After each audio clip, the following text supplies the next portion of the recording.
pulangkan kembali di ke pangkal jalan. Kadang-kadang pemimpin ini buat kemungkar, betulkan kembali, jangan biarkan dia buat mungkar.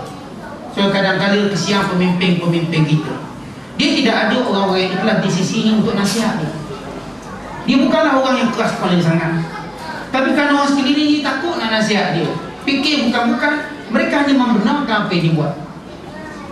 Jarang kalangan mereka cuba membetulkan, kerana mereka takut kesan buruk yang akan mereka dapat. Walau kadang-kadang ada pemimpin yang lembut hati, yang boleh ditegur, yang boleh bila kita betulkan dia. Yang penting saudara, gaya uslub kita macam mana. Kita tak boleh tegur pemimpin dengan cara macam kita tegur orang bawah, tak boleh. Melainkan saudara untuk wali besar tak apa. Kalau kita orang kebanyakan macam ni nak tegur pemimpin, kena hormat. Sebab itu siapa yang menghina pemimpin, Allah hina dia di dunia dan akhirat. Hatta pada alim ulama bila bercakap pemimpin, mereka bercakap bahasa yang lembut. Pernah satu ketika Harun al-Rasyid datang seorang sufi nasihat dia dengan bahasa kasar. Dia masuk jumpa Harun, dia pun tengking Harun al-Rasyid. Dia tidak sekuat ulama dia. Dia cuma keberanian kosong dia, bukan dari hatinya. Lalu Harun al-Rasyid berkata, yang menegur, mana mulia kamu dengan Musa? Tanya boleh, Harun al-Rasyid tanya boleh, mana mulia kamu dengan Musa? Mulia Musa. Baik, mana jahat aku ke Fir'aun?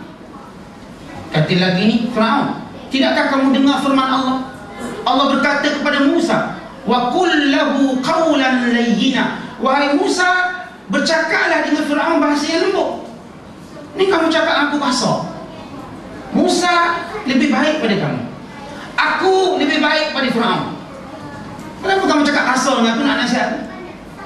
Apakah susah untuk kamu cakap lembut dengan aku? Akhirnya yang sufi nak tegur dia, kena tegur balik dia. Balik kosong kan. Tapi ini berbeza kalau ulama tu hatinya kuat. Saya pernah cerita tentang Izz bin Abdus Salam yang digelar sebagai sultan ulama, kerana dia menegur walaupun dengan bahasa yang kasar, tapi dengan hatinya. Dia bukan cari glamour, dia bukan tegur sebab nak cari glamour, kemudian ada cerita, tengok aku dah tegur khalifah, aku dah tegur sultan ni, aku dah tegur pembesar ni, cuma nak cari glamour, tunjuk tengok aku hebat. Tok Mufti pun aku tegur dia, yang Tok Mufti tu apa kita cerita kita hebat tegur.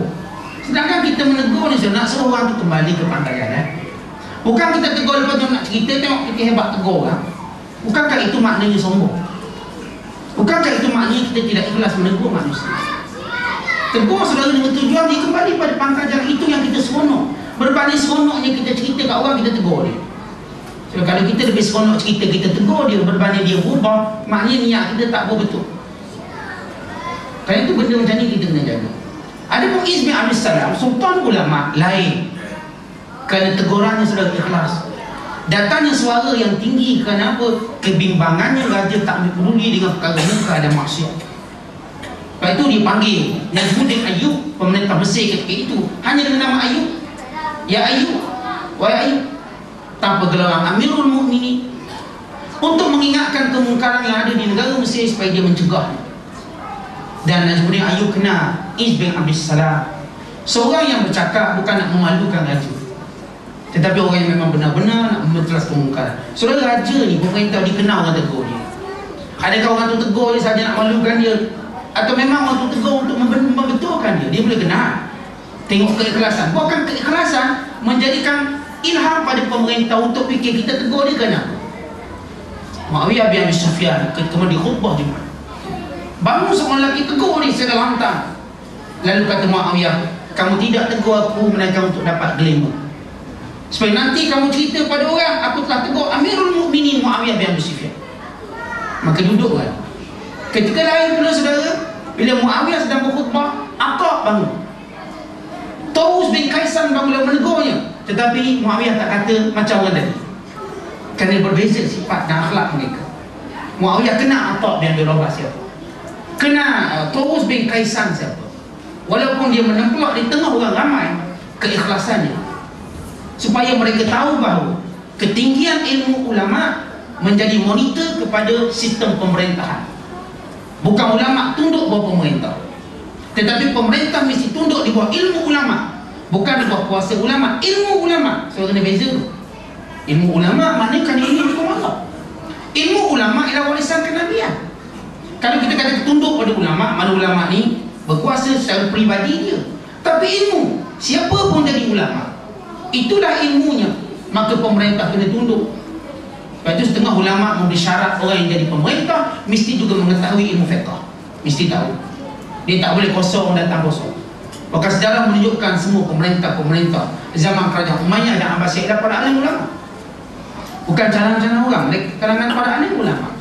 Macam saya pernah cerita tentang Abdul Malik bin Marwan, salah seorang daripada ulama terhebat di bumi Madinah, bahkan setengah memasukkan antara 7 golongan yang paling hebat selain daripada Sa'id bin Musayyab, selain daripada Ibnu Qasim, selain daripada Abdul Rahman bin Abi Bakar. Ini antara kumpulan ulama yang hebat, ilmunya, ketakwaannya, sebelum dia menjawab jawatan khalifah. Ini cerita ulama yang dahulu. Kemudian kita lihat bagaimana dikisahkan kepada kita tentang Luqman Hakim dalam Quran Karim. Itu Allah Ta'ala berfirman,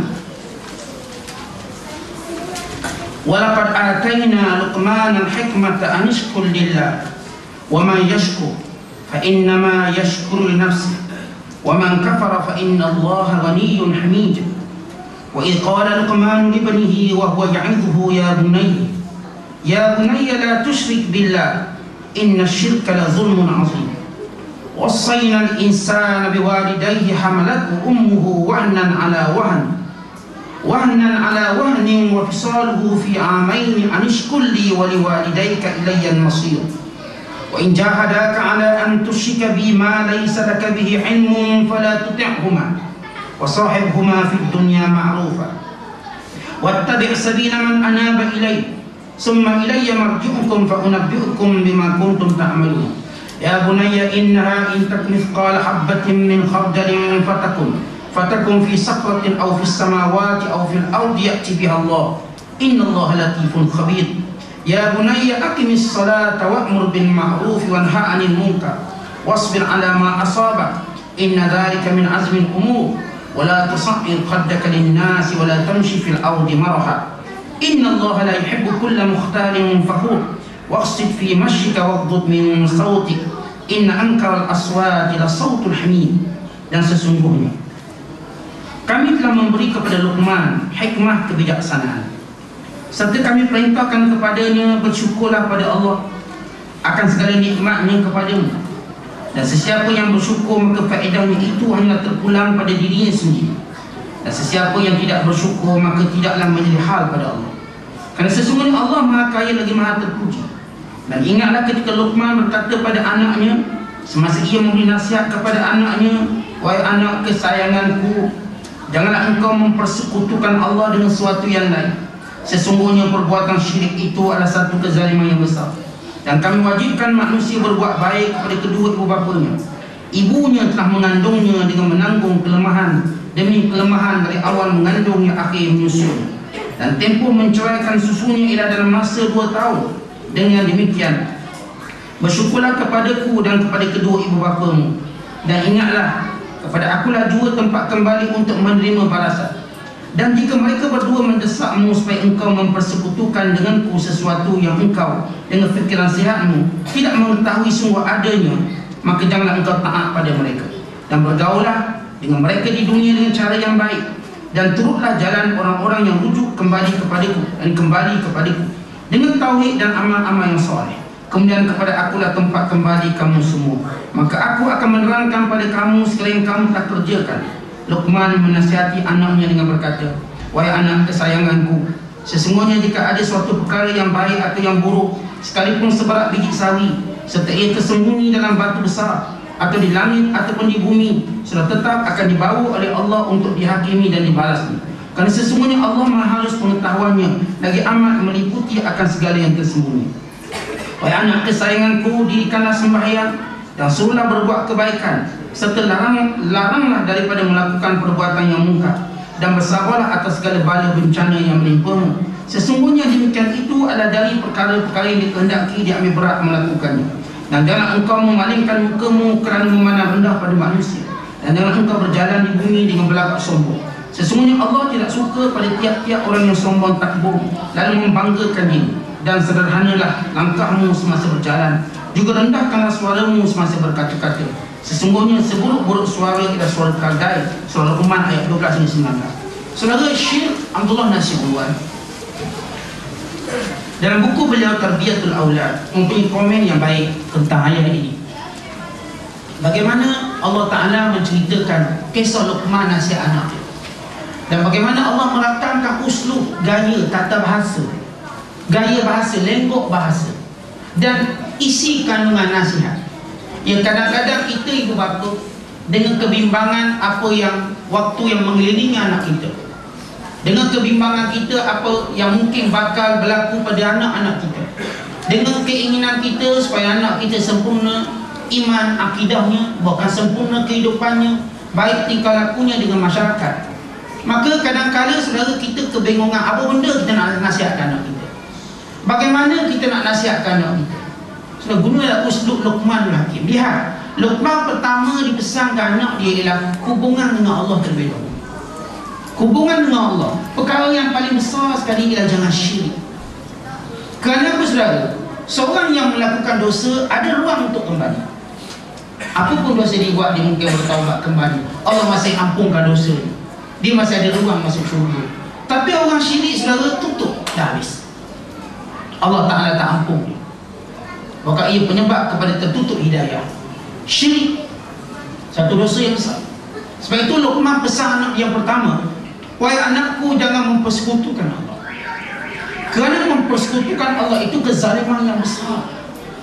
Maksud kezaliman yang besar, setengah ulama kata, kenapa sebut zalim? Bukankah zalim itu masih tahap minimum? Sedangkan syirik ini terkeluar daripada dosa besar. Maksudnya syirik tak boleh dikategorikan sebagai dosa besar. Ia bukan dosa, ia syirik. Kerana bila kita sebut dosa, ada ruang diampunkan, baik kecil atau besarnya. Tapi kenapa kebanyakan para alim ulama dalam kitab Raqa'iq, dalam kitab Kabair menyebut ia sebahagian daripada dosa besar utama? Kerana saudara, syirik ini dia tak berlaku dengan terus orang tu declare saya murtad lalu semua orang. Tak. Dia berlaku dengan step-step melakukan maksiat. Mula-mula dia minum arak, mula-mula dia cuai solat lah, dia minum arak, dia berjudi, dia berzina sikit, datang syirik.